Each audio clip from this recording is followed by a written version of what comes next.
আসসালামু আলাইকুম। কেমন আছেন সবাই? আমরা যখন ফেসবুকে ঢুকি, যখন স্ক্রল করতে থাকি উপর থেকে নিচে, অনেক সময় আমাদের সামনে অনেক অনাকাঙ্ক্ষিত ভিডিও বা আপত্তিকর দৃশ্য বা আপত্তিকর ভিডিও আসে, যেটা দেখে আমরা অনেক সময় বিব্রত বোধ হই। যেগুলো আমরা দেখতে চাই না, সেরকম সেনসিটিভ ভিডিও কিংবা আপত্তিকর ভিডিও আমাদের সামনে চলে আসে। তো কিভাবে এই ধরনের ভিডিও থেকে আমরা মুক্তি পেতে পারি এবং আমাদের ফেসবুক যে নিউজ ফিড যেটা আছে সেখানে যখন আমরা স্ক্রল করব বা ঘুরবো, তখন এরকম ধরনের কোনো ভিডিও আমাদের সামনে আসবে না। একটা সেটিংস অন করার মধ্য দিয়েই আমরা কিন্তু চাইলে এটাকে পুরোপুরি বন্ধ করে দিতে পারি।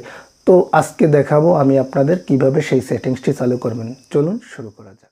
আমি ফেসবুক প্রোফাইলে প্রবেশ করলাম, তারপর কর্নারে থাকা থ্রি ডটের উপর ক্লিক করব, তারপর নিচে আসব।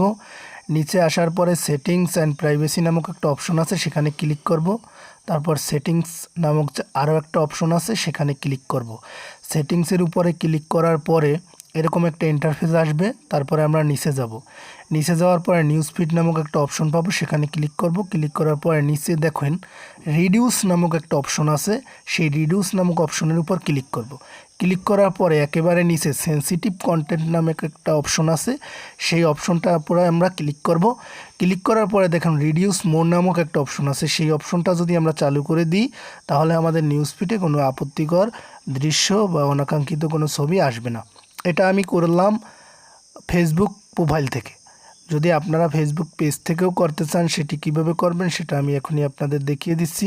তো আমরা এখান থেকে প্রোফাইল থেকে দেখালাম কিভাবে করব। প্রোফাইল থেকে বের হয়ে এখন আমি আমার ফেসবুক পেজে প্রবেশ করব। তো ফেসবুক পেজে প্রবেশ করার জন্য আমি ফেসবুক পেজের উপরে ক্লিক করছি, তো একটু সময় লাগবে। তো ফেসবুক পেজে আমি চলে আসলাম, দেখুন ফেসবুক পেজে চলে আসলাম। তারপরে প্রোফাইলের মতোই ফেসবুক পেজের একেবারে কর্নারে থাকা থ্রি ডটের উপর ক্লিক করলাম। তারপর নিচে চলে আসলাম সেটিংস অ্যান্ড প্রাইভেসি নামক অপশনে। তারপর সেটিংসে ক্লিক করার পরে নিউজ ফিড নামক অপশনে ক্লিক করব। তারপর এরকম আরেকটা ইন্টারফেস আসবে, সেখানেও রিডিউস নামক একটা অপশন থাকবে, সেখানে ক্লিক করার পরে দেখুন রিডিউস মোর সেনসিটিভ কন্টেন্টে ক্লিক করার পর রিডিউস মোর নামক অপশনটা। তো দেখলেন তো কীভাবে সেটিংসটি চালু করবেন। আশা করি এই সেটিংসটি চালু করার পর আপনার ফেসবুকে আর কোনো অনাকাঙ্ক্ষিত বা আপত্তিকর কোনো ভিডিও আসবে না। ভিডিওটি যদি ভালো লেগে থাকে তবে অবশ্যই ফেসবুক থেকে দেখে থাকলে ফলো করবেন, ইউটিউব দেখে দেখলে সাবস্ক্রাইব করবেন আর পাশে থাকবেন। সবাইকে আসসালামু আলাইকুম।